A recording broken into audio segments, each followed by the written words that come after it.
Здравствуйте, вы смотрите программу «Лавзона», в студии Петр Гарчу, и сегодня мы поговорим с вице-председателем ЦИК Молдовы Павлом Пастико. Господин Пастико, здравствуйте. Здравствуйте.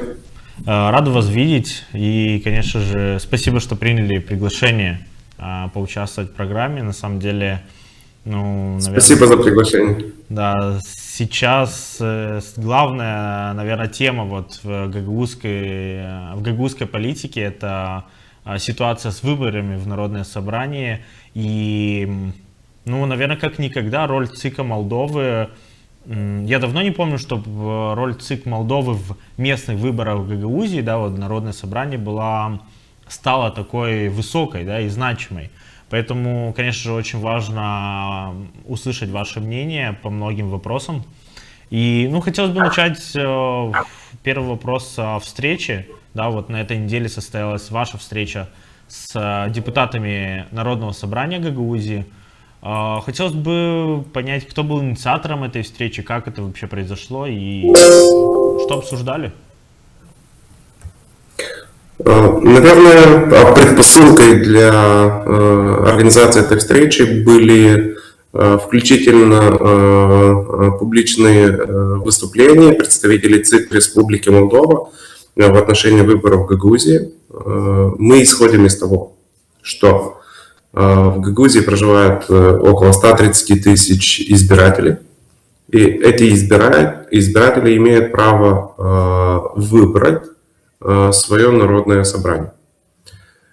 Тот факт, что вот эта проблемная ситуация с организацией выборами имеет место быть, для нас это уже как сигнал о том, что можно говорить о возможном нарушении права вот этих жителей Гагаузии выбрать народное собрание.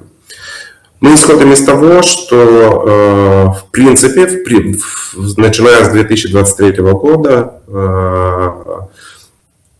избирательный орган Гагаузии законно включен в систему избирательных органов Республики Молдова. Он является главным органом и основным органом, который организует региональные выборы, то есть выборы Башкана и Народного собрания, и является окружным избирательным советом, если можно так сказать, когда речь идет о национальных выборах, выборах парламента, местные выборы и выборы президента и, естественно, референдумы. Поэтому, естественно, что роль Центральной избирательной комиссии подключаться к этой проблеме, к этому вопросу является приоритетом для нас. И еще раз повторяю, мы исходим из того, что 130 тысяч жителей Гагаузии должны и имеют право избрать свое народное собрание. Инициатива насчет встречи, она была, и нужно отметить этот факт со стороны Народного собрания Гагаузии. Нам в Центральной избирательной комиссии позвонили коллеги из Народного собрания, попытались организовать эту встречу. Мы, естественно, с удовольствием приняли это приглашение и встретились с коллегами из Народного собрания, с руководством Народного собрания и депутатами Народного собрания, посмотреть, какие проблемы есть и как их можно решить. В принципе, то, что мы установили, главная проблема в том, что есть несоответствие между Кодексом о выборах Республики Молдова и нормативными актами Гагаузии, касающимися организации выборов. И здесь нужно сделать очень важное уточнение, что, к сожалению, мы находимся в ситуации, когда Народное собрание уже не вправе применять нормативные акты. И это, вероятно, главная проблема, и я об этом открыто говорил и еще раз повторяю, это главное упущение и коллег из Народного собрания, потому что у них было официально, согласно кодексу о выборах, было для того, чтобы выявить те несоответствия, которые есть, и их удалить. Но у них было 3 года. То есть это 223 год, 24 и 25. То есть на протяжении 3 лет, к сожалению, Народное собрание не исполнено своего обязательства по гармонизации нормативных актов Гагаузии в соответствии с Кодексом о выборах Республики Молдова, то есть с национальным законодательством. И вот, исходя из этого, вот сейчас главная проблема, и необходимо находить решение. Вот мы коснемся вот этого ситуации с гармонизацией, да, чуть-чуть попозже, отдельных даже элементов, да. Я хотел уточнить, вот 9 февраля истекли мандаты нынешнего, да, ну, уже прошлого состава ЦИК Гагаузии, да. Сейчас вот Народное собрание будет принимать новый состав. Может будет пояснить, вот что меняется с учетом того, что уже, если называть юридически, да, Центральный избирательный совет, как в избирательном кодексе Молдовы, да, то есть что меняется для автономии во время вот избрания нового состава местного избиркома? То есть вы какие изменения хотите видеть или какие необходимы? То есть либо сама процедура избрания, она остается точно такой же, то есть как и раньше. То есть технически один главный момент, который есть и который необходимо уточнить, это тот факт, что избирательный орган Гагаузии, он отличается от остальных окружных избирательных советов по всей стране, то есть районных. В каждом районе у нас есть постоянно действующий председатель окружного избирательного совета, но ни один из этих председателей не является должностным лицом, не занимает особую должность, функции демнитати публика. И в отличие от других окружных советов, Центральный избирательный орган Гагаузии, председатель и секретарь этого избирательного органа, они должны занимать должность, высокую должность. И в отношении этих людей, естественно, есть дополнительные процедуры верификации службой информации безопасности, агентством по неподкупности и центром по Да, Центр по борьбе с коррупцией. По борьбе с коррупцией. И эта процедура обязательна для всех. Эта процедура предусмотрена законом 199 и 278, если я не ошибаюсь, или 271. И она обязательна для всех кандидатов на вот эти вот должности.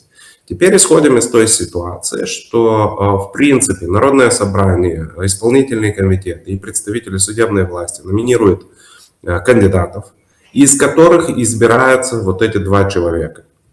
И поэтому мы не знаем, кто будет эти 2 человека, каким образом они...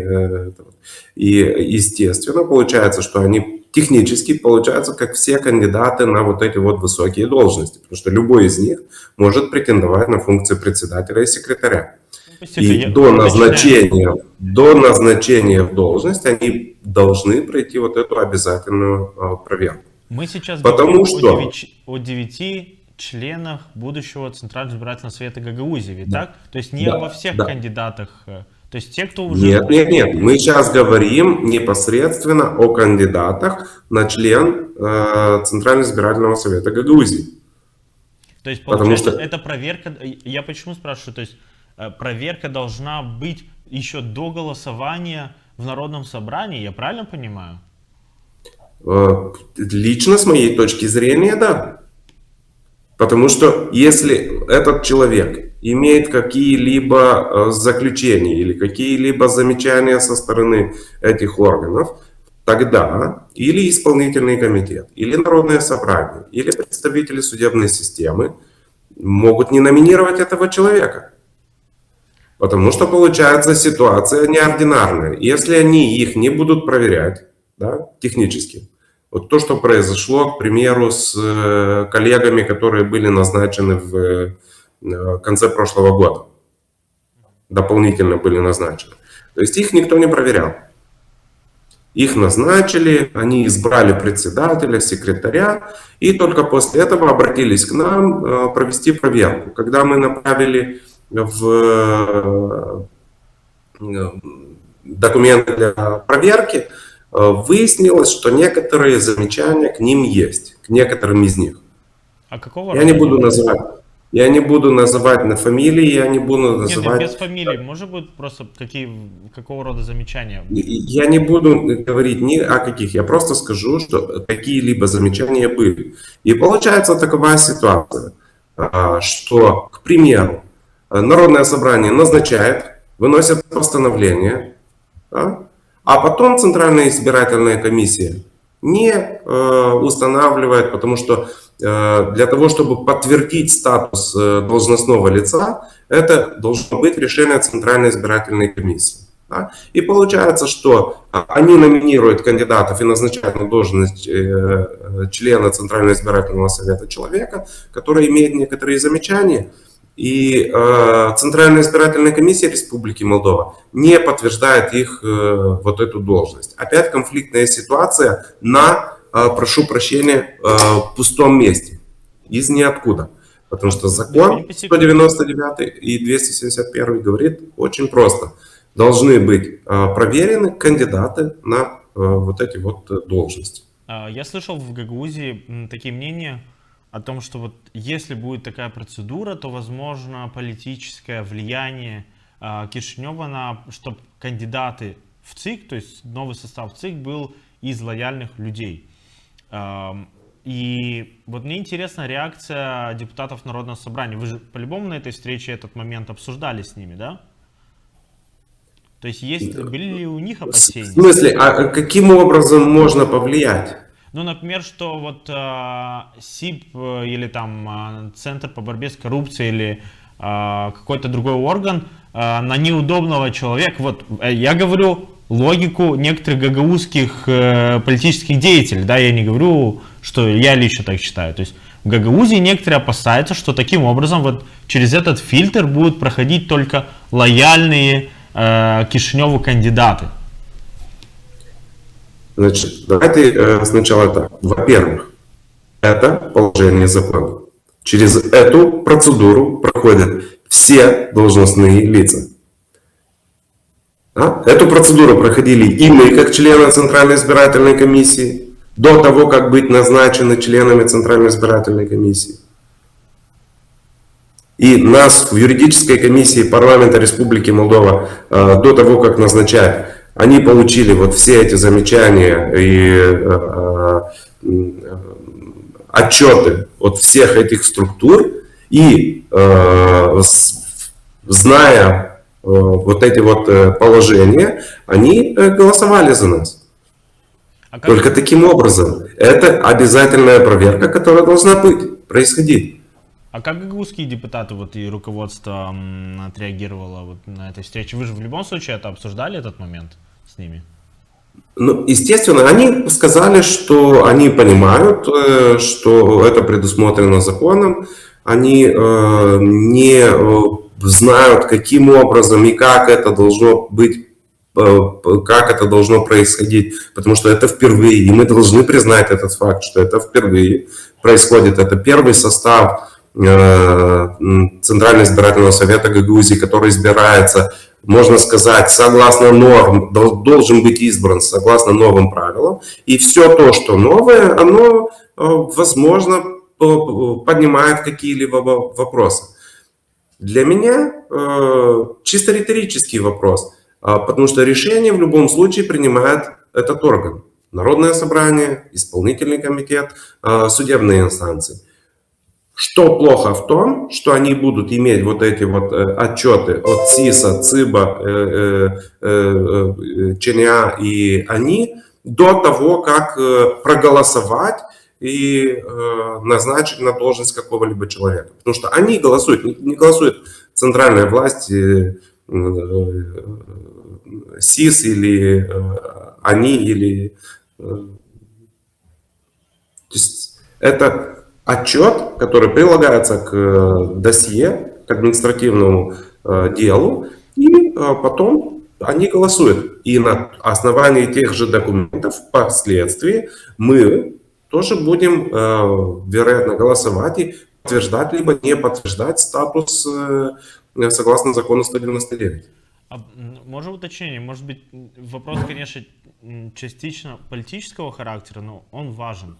Смотрите, допустим, кандидат, вот в Гагаузии вы знаете, что был скандал с вот этими открытием счетов в российском банке ПСБ, там около 2000 леев, там ежемесячно приходило какой-то период, да? И, то есть, в итоге правоохранительные органы признали, что это была схема по подкупу избирателей, то есть во главе которой там был Илон Шор, да? И там помимо пенсионеров, в том числе и госслужащие многим открывали, да? То есть вот у меня сразу вопрос, вот эта ситуация может повлиять, допустим, на то, что в том числе СИП или другой орган скажет, что нет, этот человек не может быть, да, он не подходит под критерии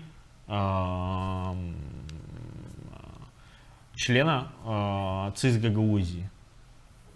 Давайте будем исходить из того, что 199 закон и Кодекс о выборах Республики Молдова в отношении избирательных функционеров предусматривает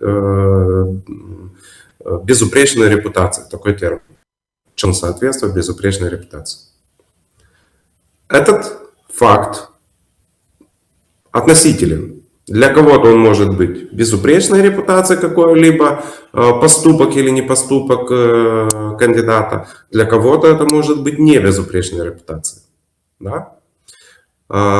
Я отвечу на вопрос по этой схеме.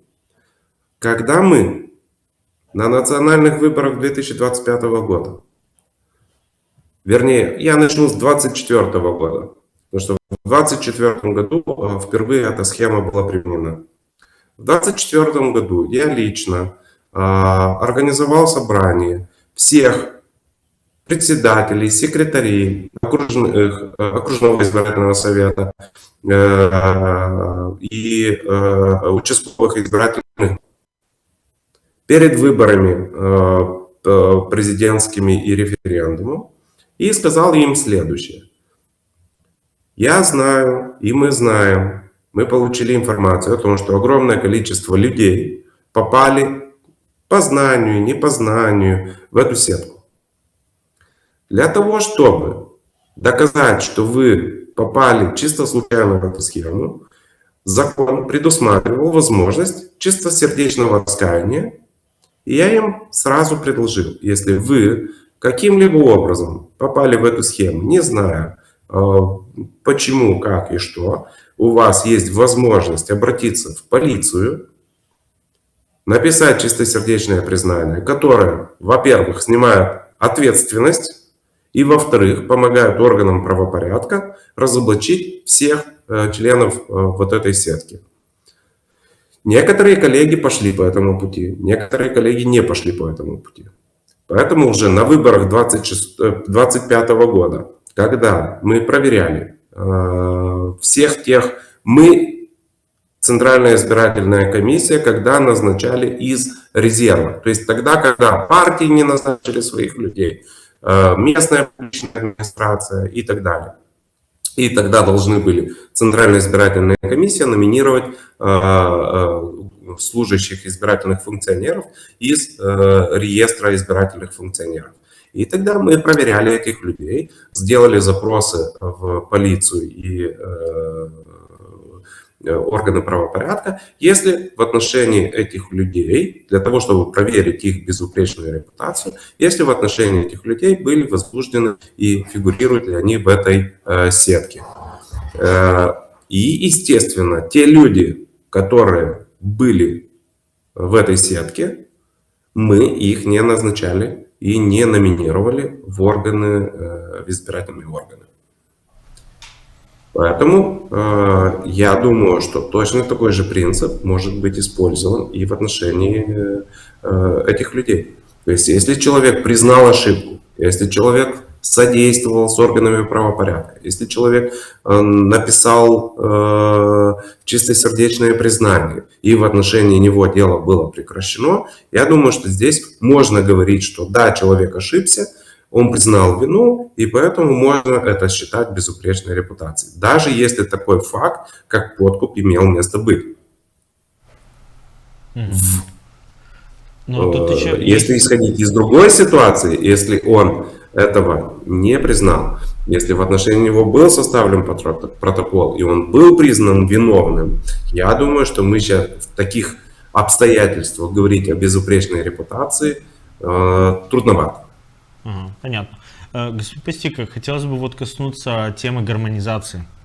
Если говорить более простым языком, да, вот той разницы норм, которые содержит избирательный кодекс Молдовы и избирательный кодекс Гагаузии.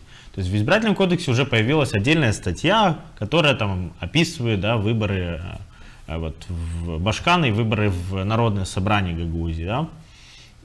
При этом избирательный кодекс автономии в некоторых моментах он отличается, да, в том числе там финансирование.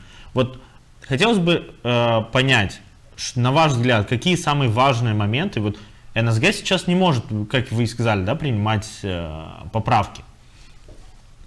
В этом случае, то есть, как должны действовать, как должны проходить выборы, вот учитывая вот эту вот разницу. Ну и, во-первых, можно будет назвать наиболее важные элементы, по вашему мнению, которые должны будут учесть Центральный избирательный совет Гагаузии при, или там, или он будет называться ЦИК Гагаузии, там пока неизвестно, да? Самые важные моменты, которые, на ваш взгляд, они должны будут учесть, вот, которых нет в избирательном кодексе автономии? Ну, во-первых, мы должны говорить о верховенстве права.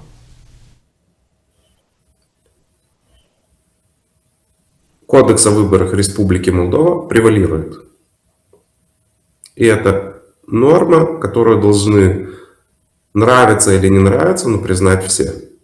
И поэтому есть закон 100-й Республики Молдова, который четко определяет, каким образом применяются нормы правопорядка, законодательные нормы в нормативных актах, когда между ними существует противоречие. Лично, с моей точки зрения, в принципе, Центральный избирательный совет Гагаузии мог организовать эти выборы, просто применяя напрямую законодательство, которое предусмотрено в Кодексе о выборах Республики Молдова в общих положениях. И согласно статье 155 Кодекса о выборах Республики Молдова, только особенности должны быть регламентированы Народным собранием. И в отношении, когда говорим об особенностях, то есть если мы говорим о Народном собрании, да, особенностью выборов в Народное собрание является то, что это одномандатные округа. То есть то, что не прописано в Кодексе о выборах Республики Молдова. Значит, как особенность нужно было просто определить, каким образом эти округа формируются. К примеру, особенностью является номинация кандидатов в Гагаузии, да, потому что это должен быть человек, который проживает на территории Гагаузии и проживает, вероятно, на территории этого избирательного округа. Это особенность, которая необходимо каким-либо образом установить. Когда мы говорим о особенностях, кто и каким образом разрешает осуществляет регистрацию вот этих кандидатов, да, их регистрирует Центральный избирательный совет Гагаузии или их регистрирует окружной окружной одномандатный совет, который представляет одномандатный округ. То есть вот эти особенности и необходимо было регламентировать Народным собранием. К сожалению, Народное собрание пошло по пути, который опять является лично, с моей точки зрения, незаконным, потому что он противоречит сотому закону об нормативных актах, который говорит очень четко, что если одна законодательная норма уже прописана, ее нельзя повторять в других нормативных актах. То есть просто делается ссылка. Таким образом, Кодекс о выборах Республики Молдова предусматривает абсолютно все. Каким образом собираются подписи, каким образом финансируется избирательная кампания, каким образом проводится избирательная кампания, кто может участвовать, кто наблюдает, каким образом регистрируются наблюдатели и все вот это вот. То есть вся эта система существует, ее нет необходимости копировать или повторять. И проблема главная в том, что Кодекс о выборах Гагаузии, он практически переписан с Кодекса о выборах, который был действительно на территории Республики Молдова до 2022 года, когда вступил в силу новый Кодекс о выборах. И поэтому огромное количество противоречий существует и между вот этими нормами. И отсюда и получается проблематичная ситуация. Что будет использовать Центральный избирательный совет? На что будет,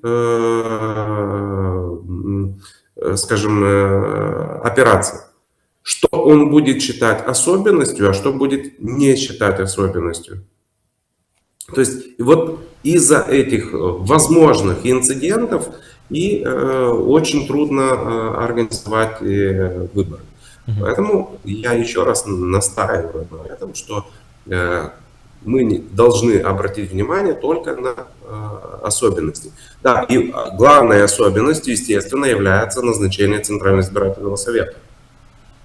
Потому что это тоже должно быть прописано в нормативных актах, которые принимает Народное собрание.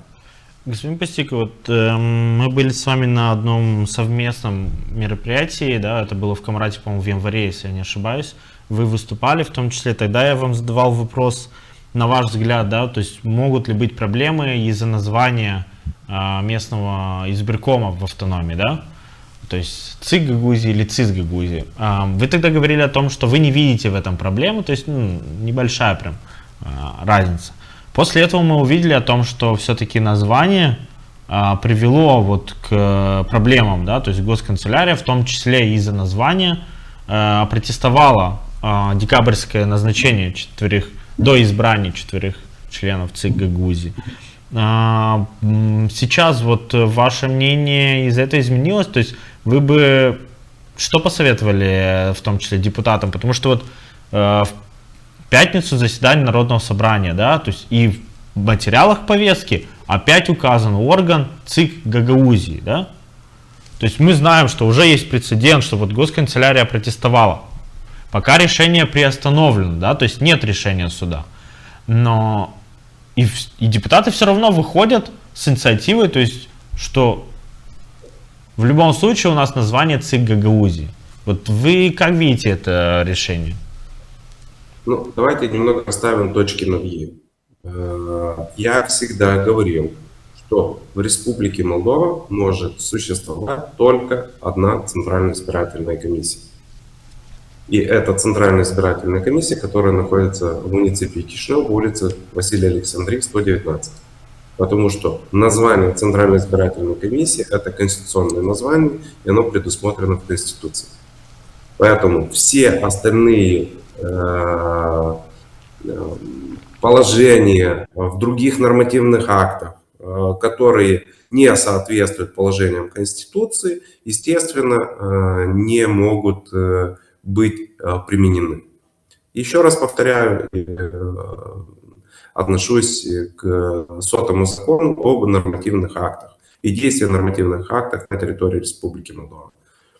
Название должно быть такое. Я всегда говорил, что по сути вопрос и проблема не в названии, а проблема в тех несоответствиях, которые существуют в Кодексе о выборах Республики Молдова и Гагаузии, нормативных актах Гагаузии. Потому что название – это только один пример того, каким образом могут быть или всплыть различные судебные тяжбы на протяжении всего избирательного процесса. И поэтому, нравится или не нравится, но мы должны использовать те нормативные положения, которые существуют и которые преобладают. И в настоящее время преобладает название Центральной избирательной комиссии в отношении Центральной избирательной комиссии, которая существует в Республике Молдова. И, естественно, Центральный избирательный совет в отношении главного избирательного округа, органа, прошу прощения, Гагаузии. То есть я сказал, что и говорю, и еще раз настаиваю на том, что название — это только один факт и только один пример, каким образом несоответствия могут повлиять на избирательный процесс. Тоже еще один важный момент — это финансирование кандидатов. И последние выборы в Башкана на самом деле показали, что это одна из самых уязвимых вот частей избирательного такого периода в автономии. Ну, наверное, это и не только в автономии, в Молдове, возможно, тоже. Везде. Да, то есть вы как видите эту ситуацию для того, чтобы не повторить ошибок прошлых лет?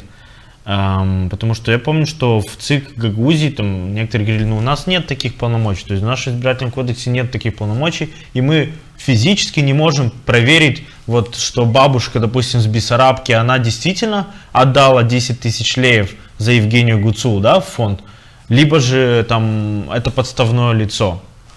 Вот вы как видите решение этой проблемы? То есть координация с ЦИК Молдовы, допустим, либо координация с другими какими-то органами? Ну, я еще раз уточню тот факт, что положения о финансировании избирательной кампании, они уже предусмотрены и описаны в Кодексе о выборах Республики Молдова. Согласно Кодексу о выборах Республики Молдова, окружные избирательные советы и избирательные органы вправе обращаться и вправе производить надзор и контроль за финансированием избирательных кампаний. Центральная избирательная комиссия Республики Молдова является главным органом, который смотрит за финансированием избирательных кампаний, любых избирательных кампаний, в том числе региональных, в отношении избирательных блоков и политических партий.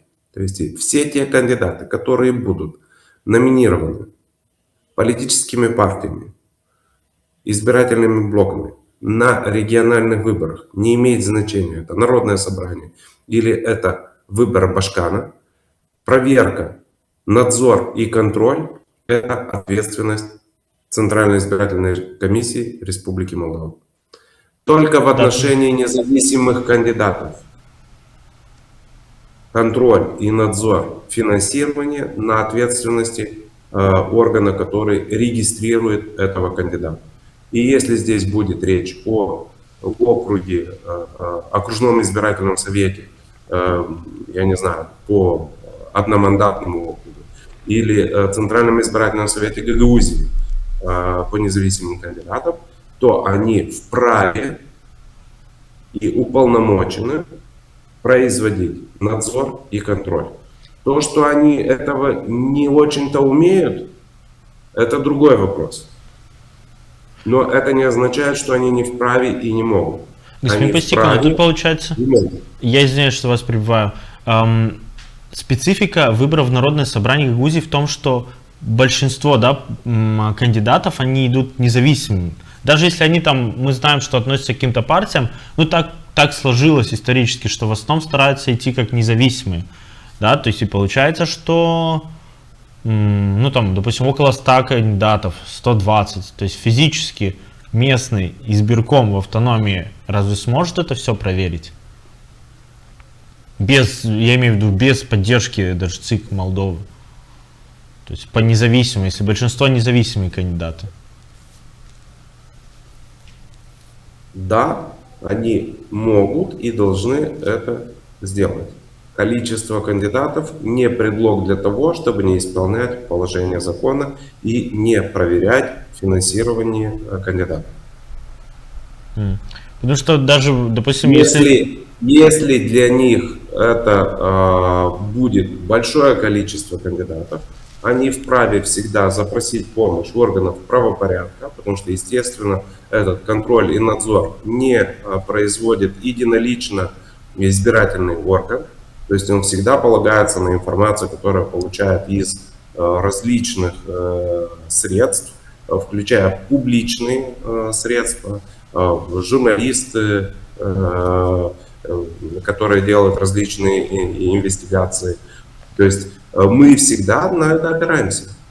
То есть это могут сделать и они. То, что они еще не умеют, это другой вопрос. Но я еще раз повторюсь, мы, как Центральная избирательная комиссия, никогда не отказывались и не отказывали ни одним коллегам из окружных избирательных советов, независимо от типа выборов, для того, чтобы они делали свою работу и проверяли и проводили надзор и контроль за финансированием избирательных кампаний. Хотелось бы, там не так много у нас осталось минут, вот буквально последний вопрос нашей программы. Каким вы видите роль ЦИК Молдовы на предстоящих выборах в Народное собрание Гагаузии? То есть как это, на ваш взгляд, насколько сильно должен быть вовлечен ЦИК Молдовы вот в эти выборы? Во-первых, мы должны исходить из того, что основная задача наша, как Центральной избирательной комиссии, не позволить нарушению избирательных прав граждан Республики Молдова, включая тех, которые проживают на территории Гагаузии. То есть, исходя из этого, если это нарушение их права будет продлеваться, значит, Центральная избирательная комиссия будет предпринимать все необходимые шаги для того, чтобы это прекратить. Во-вторых, мы должны исходить из того, что региональные выборы в автономии должна производить комиссия, орган, который составляется в соответствии с нормативными актами Гагаузии.